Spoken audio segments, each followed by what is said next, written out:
Ya, jadi pembacaan kita 3 Fatsal hari ini saya ambil di 2 ayat dari Yesaya 12 ini, ayat 1 sampai 2.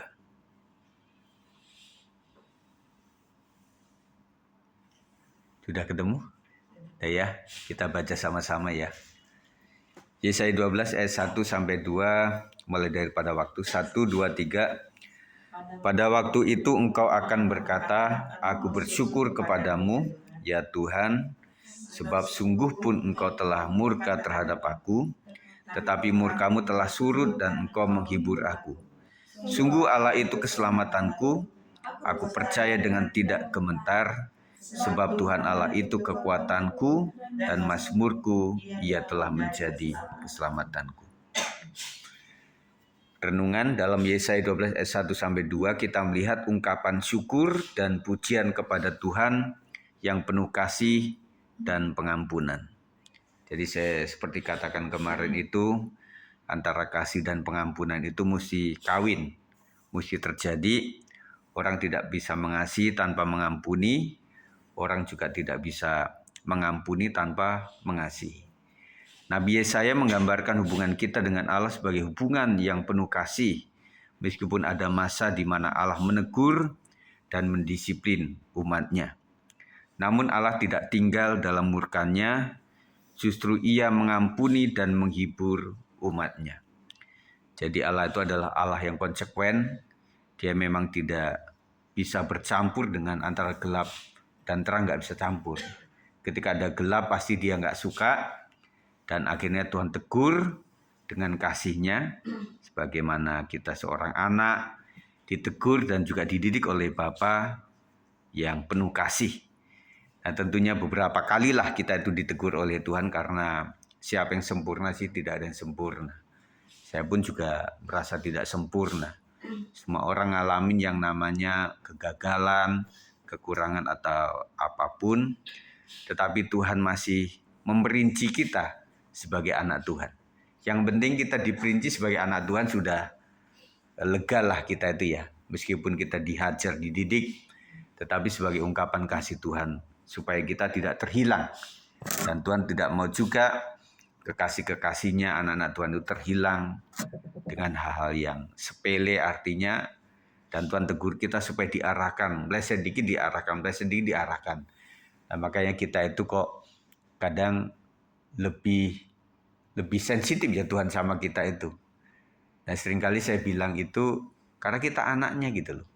Nah, kalau anak tetangga ya biarin aja, itu silahkan saja. Tapi kalau kita diakui sebagai anak, itu ditegur juga lebih dari mereka. Dan kadang-kadang tidak 1, 2, 3, tetapi baru 1, 2 kita sudah kena teguran. Tetapi itu kasih Tuhan yang luar biasa atas kita. Jadi tetap tangkap, ini adalah kasih Tuhan yang luar biasa. Dan kita setiap hari minta ampun kepada Tuhan. Tuhan, ampuni aku Tuhan atas pikiranku, perkataanku, perbuatanku yang tidak menyukakan hati Tuhan, yang menyakiti orang lain, menyakiti Tuhan, menyakiti hamba-hamba Tuhan dan gereja Tuhan. Dan itu setiap hari kita lakukan. Ayat ini mengingatkan kita bahwa meskipun kita mungkin pernah mengalami kesulitan atau penderitaan sebagai akibat dari kesalahan kita, Tuhan selalu memberikan kesempatan untuk pemulihan.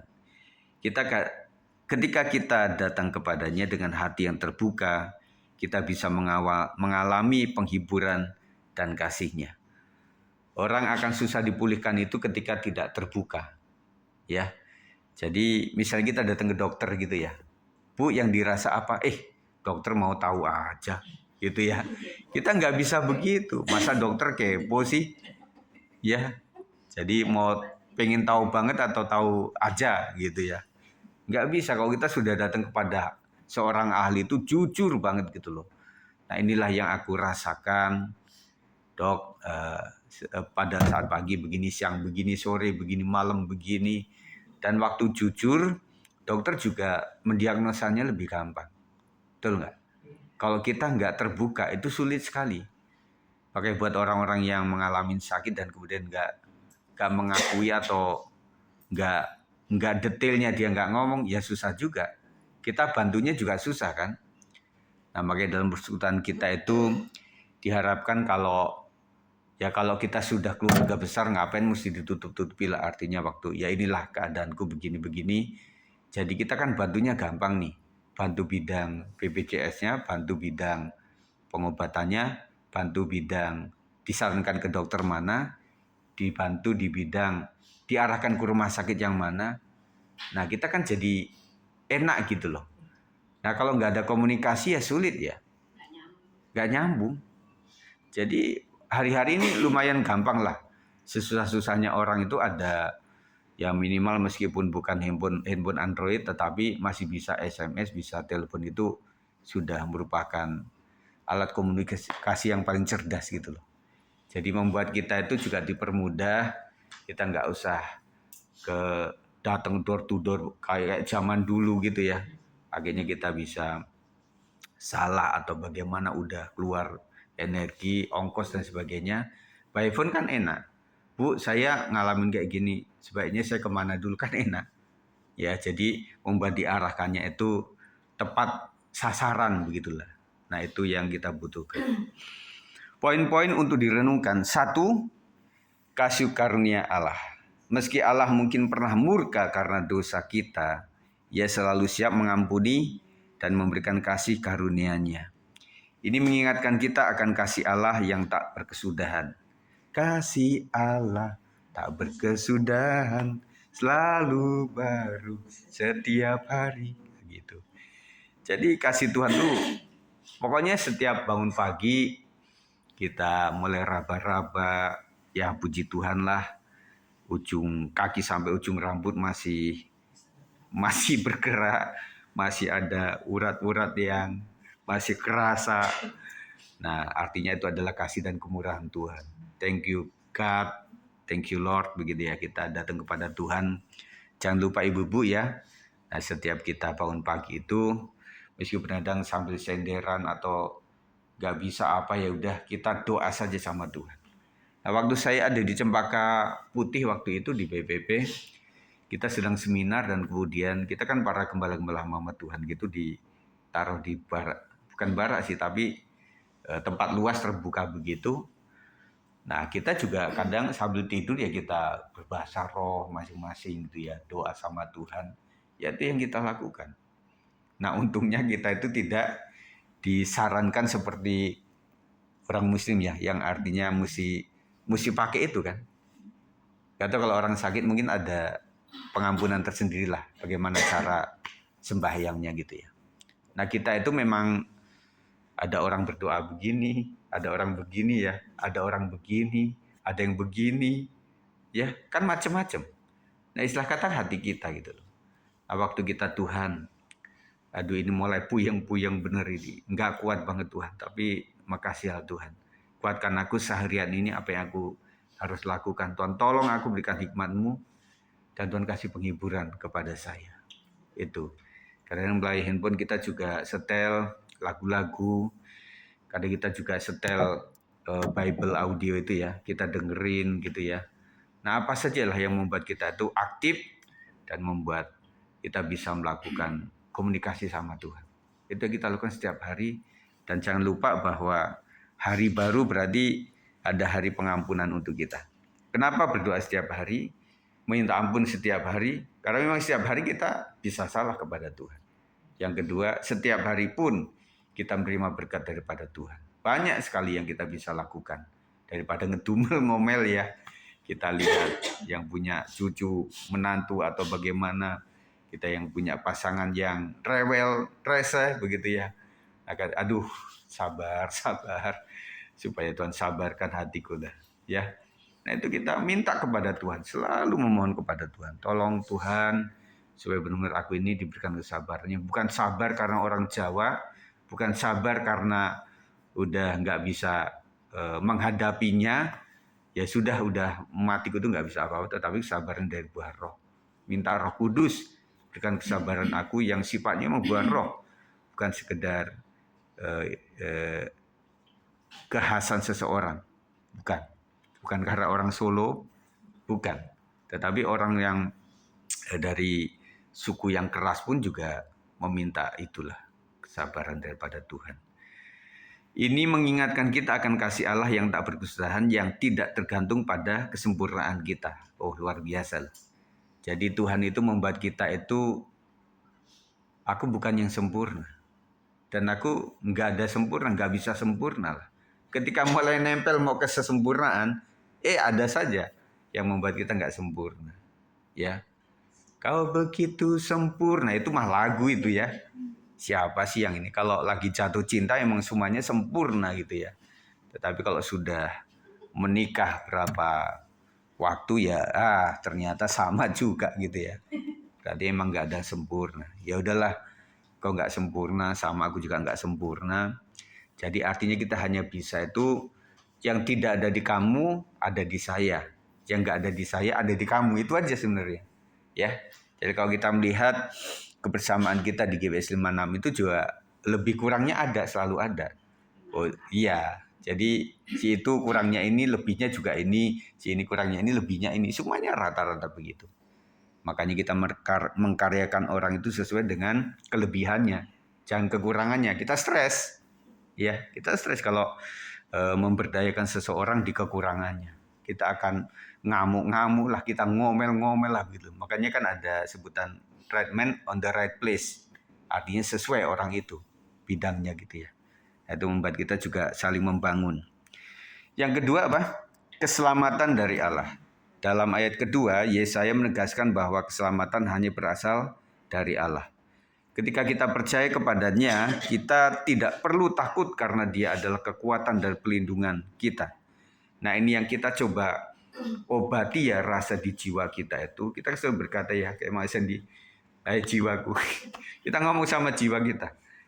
Kuatkan aku lah, kuat aku, kamu kuat gitu loh. Karena nggak ada yang nguatin gitu ya. Kita ngomong sama diri sendiri, kuat gitu loh. Nah, artinya kita tetap percaya bahwa kita nggak boleh takut, karena kekuatan dan pelindungan kita itu hanya dari Tuhan. Kalau misalnya ada pikiran kita mulai diintimidasi oleh kuasa iblis, kuasa gelap, ya ketakutan apa itu, enggak, saya anak Tuhan, aku nggak boleh takut. Hai jiwaku, nggak boleh takut. Dan kadang-kadang kita bilang sama Tuhan tuh, Tuhan, buat aku percayalah Tuhan. Ampuni aku yang tidak percaya ini. Itu kan ada dalam firman Tuhan ya. Jadi kadang-kadang kita juga nggak mampu tuh bisa percaya dengan iman gitu loh. Tolong aku Tuhan. Ampuni aku yang kurang percaya ini. Tuhan mengampuni kita kok. Ya. Jadi kita serahkan semuanya ke dalam tangan Tuhan. Saya nggak perlu takut karena kekuatan dan perlindungan kita adalah dari Tuhan saja. Nah, kalau masih bimbang lagi, kita ingat esensi Tuhan itu siapa? Tuhan itu adalah Alfa Omega, yang dari awal sampai akhir. Tuhan itu adalah pencipta alam semesta. Tuhan itu pencipta organ-organ tubuh. Tuhan itu yang menggerakkan planet tata surya yang luar biasa. Tuhan itu yang menata metabolisme tubuh kita. Waduh, itu saraf itu jutaan itu. Kalau kita dibedah gitu ya. Waduh, apalagi pembuluh itu ya kecil banget ya. Kalau misalnya orang pasang ring ataupun saya pikir ringnya gede ya. Itu kecil banget. Ya. Nah, itu Tuhan menata semuanya. Dan Tuhan itu ajaib lah, luar biasa. Jadi kita percaya kepada Tuhan yang itu.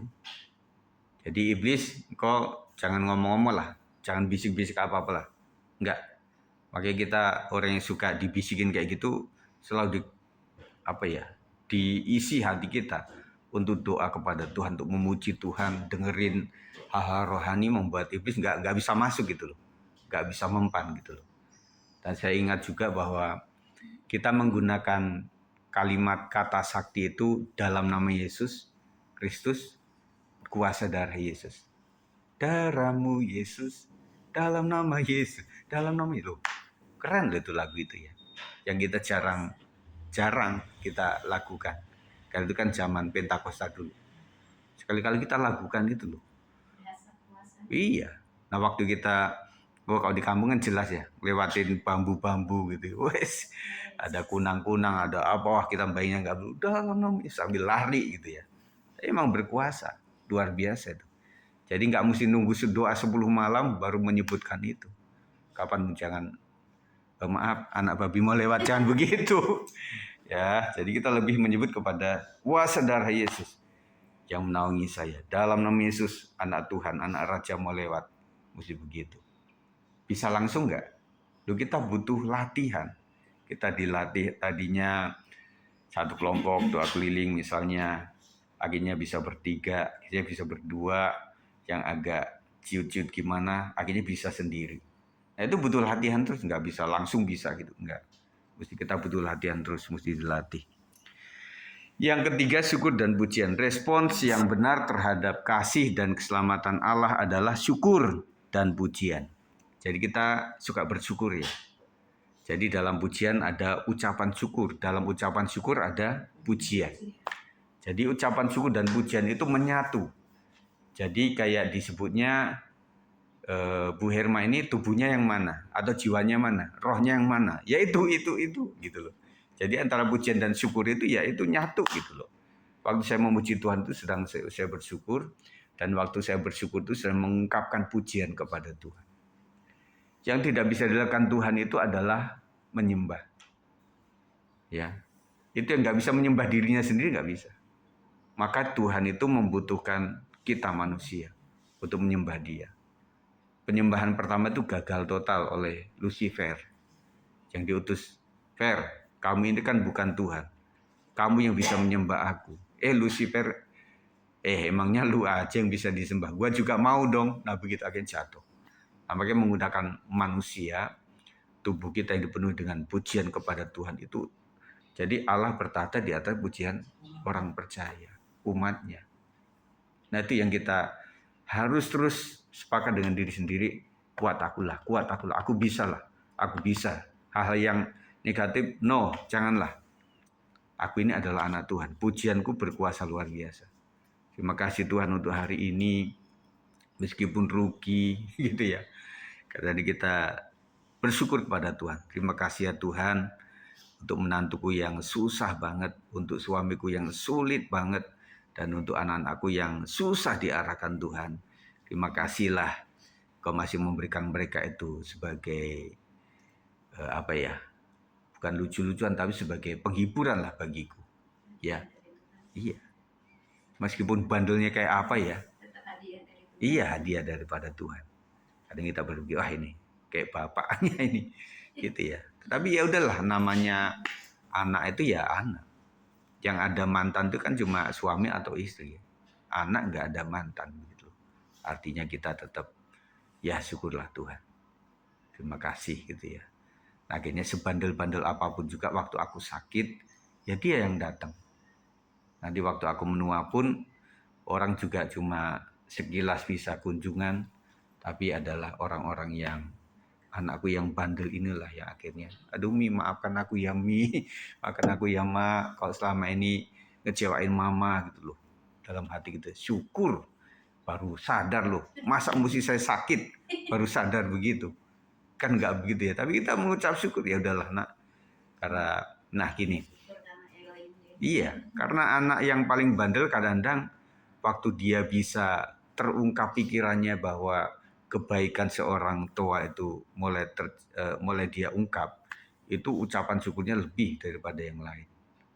Ya, makanya kita tetaplah memandu mereka dengan doa. Kita nggak bisa gendong lagi, mereka kan udah gede-gede. Mereka sudah nggak bisa lagi. SMP SMA juga udah luar biasa. Ya Neng ya. Jadi Jason pun itu juga sudah mulai punya dunia sendiri gitu ya. Apalagi Yafet ya. Yang udah kita hanya pesan saja Fet, kalau bisa pulangin jangan malam-malam. Tapi kan daerahnya Bekasi, daerahnya Tanjung Priok, kadang Kelapa Gading. Nah, jadi akhirnya benar-benar yang sampai malam gitu ya. Jadi kita hanya bisa pesan-pesan. Dan WA pun kalau dia lagi sibuk juga nggak bisa ngangkat gitu. Ya, nah tetap kita doakan pandu mereka. Supaya mereka, saya hanya berdoa Tuhan memberikan anak-anakku ini takut kepada Tuhan. Itu sajalah. Kami nggak bisa mendampingi setiap saat, setiap waktu. WA pun kadang-kadang juga bisa nggak terbaca ya. Tetapi puji syukurlah anak-anak kami ini sebagaimana normalinya dia itu masih memberikan waktulah untuk melayani Tuhan, untuk bisa memberikan waktunya meskipun sulit, tetapi ya kita arahkan. Nah, yang paling berat kan misalnya kalau dia sudah pulang agak dini hari, terus mesti latihan biasanya kan Sabtu, kayak kemarin tuh.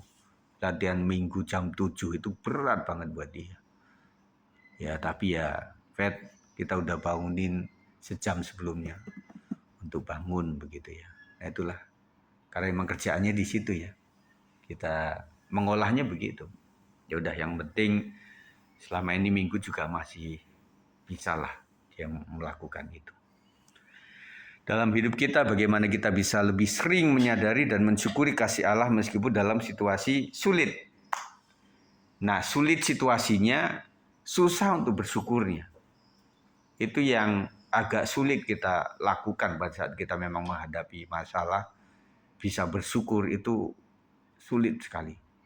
Dan kalau bisa, itu adalah nilai plus buat kita. Di atas rata-rata. Makanya jangan bergerak dengan diri sendiri. Alami kita. Kita minta kuasa Tuhan. Roh Tuhan bekerjalah atasmu. Ini sulit banget, susah banget. Tetapi tolong akulah, hai jiwaku. Nah, begitu kita ngomong terus sama Tuhan. Sampai betul-betul bisa. Dan masih bersyukur masih bisa ngomong atau bisa apa. Tetapi kalau saya membayangkan ketika orang sudah tua, dia sudah nggak bisa ngapa-ngapain, dengar juga udah susah, dan kemudian ngomong pun juga susah, baca juga susah. Nah itu kalau sebelumnya itu nggak ada masukan rohaninya itu kasihan sama mereka itu. Makanya masa muda ini kita gunakan sebaik-baiknya. Masa muda sungguh indah, masa penuh dengan cita-cita. Itu zaman dulu ya. Nah, kita gunakan waktunya untuk memuji memuliakan Tuhan. Kita isi betul-betul supaya ketika kita sudah tidak bisa apa-apa, kan ada lagunya itu ya. Supaya kita tetap setia meskipun saya sakit nantinya, tetapi ini masih sehat, ialah Tuhan akan kasih kekuatan kepadaku. Lagunya apa sih? Hidup ini adalah kesempatan. Iya. Jadi ada satu kalimat yang saya suka ubah tuh. Iya. Iya.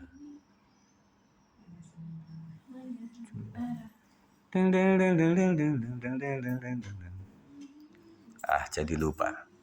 Pokoknya intinya makanya saya, ya, selagi aku masih sehat.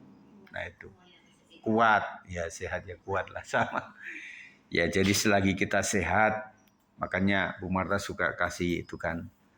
Sekarang diikuti sama yang lain juga. Lakukan mumpung masih ada kesempatan.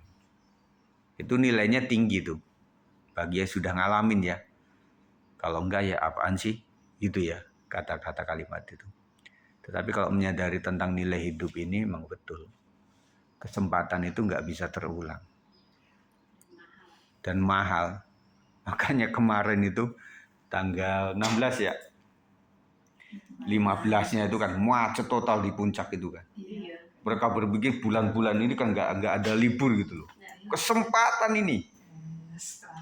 Akhirnya benar-benar total itu. Saya berpikir semoga nggak ada jemaat yang terjebak di situ ya. Ada yang berangkat pagi juga 16-nya. Ya, 16-nya. Kira-kira ada kan di wawancara itu, Ibu, Bu, kenapa berangkat? Iya, karena saya lihat YouTube kemarin itu macet pol. Akhirnya Ibu dari mana? Udah dekat Bekasi sini, tetapi tetap 3 jam juga. Waduh. Jadi akhirnya orang berpikir, ya itulah kesempatan. Makanya puncak tuh kan macet ya. Tetapi tetap destinasi yang menarik itu loh. Nah, kalian juga pengen kan ke puncak. Saya juga pengen gitu loh. Apalagi melihat setelah digusur-gusur semua itu kan pada di mana? Gunung Mas. Nah sekarang rest area di situ, pengen lihat juga gitu loh. Tetapi ada orang bilang, ya di sana malam sekarang gelap. Karena biasa kan toko-toko warung-warung itu yang ada Petromak atau apa, Petromak, ada lampu gitu ya. Nah sekarang gelap. Ya makanya jangan malam-malam ke sananya.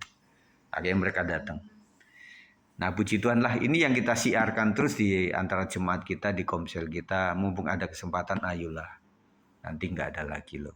Ya, jangan berpikir minggu depan kan ada lagi gitu ya. Ada satu ibu juga, akhirnya mau juga ini, suamiku datang gitu ya. Ya senang melihat seperti itu. Berarti ibu-ibu juga nggak gampang untuk mengajak pasangannya. Ya, nggak gampang. Nah, mereka juga berjuang untuk melakukan itu. Tetapi kita selalu katakan, mumpung ada kesempatan loh, ayo kita datang. Kalau kita perlebar, mumpung nggak udah hujan, ya kita bersyukurlah. Mumpung nggak macet, mumpung mobil motornya oke, mumpung Grab nggak mahal, nah gitu pokoknya mumpung gitu ya. Kita kasih kepada mereka. Intinya supaya bisa gabung bersama-sama di tempat ini. Ayat ini mengajarkan kita untuk selalu percaya pada penyertaan Tuhan. Kita masih percaya kan pada penyertaan Tuhan? Saya juga masih percaya bahwa Tuhan itu memang menyertai luar biasa. Jadi kalau dihitung sejak awal itu ngeri sedap gitu ya, kayak judul film itu ya. Tetapi setelah terlewati, oh gitu doang. Iya sekarang ngomong gitu doang. Pada awalnya, geter juga gitu loh. Iya kan? Nah, ketika sudah terlewati, udah enak. Gitu doang. Iya gitu doang. Jadi kita mengucap syukur itu memang kadarnya beda-beda. Tetapi intinya dalam segala sesuatu itu ada Tuhan kerjanya di mana itu. Yang kita tetap menjadi orang yang dewasa di hadapan Tuhan. Ini mengajarkan kita untuk selalu percaya pada penyertaan Tuhan dan bahwa di dalam Dia ada penghiburan. Nah, kita yang usahakan juga supaya aku itu bisa terhibur apa ya? Karena penghiburan, kadang duit juga nggak ada. Kita bolak-balik lihat ATM, kita bolak-balik lihat MBCA, kita lihat yang lain-lain. Oh, kok nggak ada mujizat terjadi? Kok podoai gitu ya? Ya udahlah Tuhan, apalah penghiburanku ini. Kita bikin apalah, bukan bikin masalah, tetapi bikin sesuatu yang melupakan itu supaya menghibur gitu ya. Nah kalau saya punya teman Pak Hari Sembulur tuh enak. Jadi kalau kita kemanapun itu apapun jadi lucu gitu loh. Jadi penghiburan khusus. Saya kangen juga sama beliau ini. Di dalam Dia ada penghiburan, ada kekuatan. Nah kita ukur bahwa kayaknya saya nggak mampu deh. Tetapi kok bisa kuat ya? Nah itu kekuatan dari mana gitu loh. Nah itu adalah dari Tuhan saja. Kita menyadari ya kita tubuh udah rentah lah, yang gampang lemah atau apa, tetapi masih kuat itu adalah anugerah Tuhan. Dan ini datang daripada Tuhan. Engkaulah kekuatanku, tempat perlindunganku. Di dalam Dia ada penghiburan, kekuatan dan keselamatan yang tak tergoyahkan. Puji Tuhan. Jadi keselamatan di dalam Tuhan itu luar biasa. Jadi memang awalnya memang di shock terapi. Kita kenal Tuhan, kita tahu Tuhan itu sebagai penolong, harus kita mengalami masalah. Kita tahu bahwa Tuhan itu adalah penyembuh, kita harus sakit dulu. Kita tahu bahwa Tuhan itu adalah penolong yang ajaib. Ya memang ajaib itu kan yang di luar manusia. Ya masalahnya juga di luar kayak kemampuan manusia gitu. Baru kita sadar, oh iya, Tuhan itu luar biasa loh.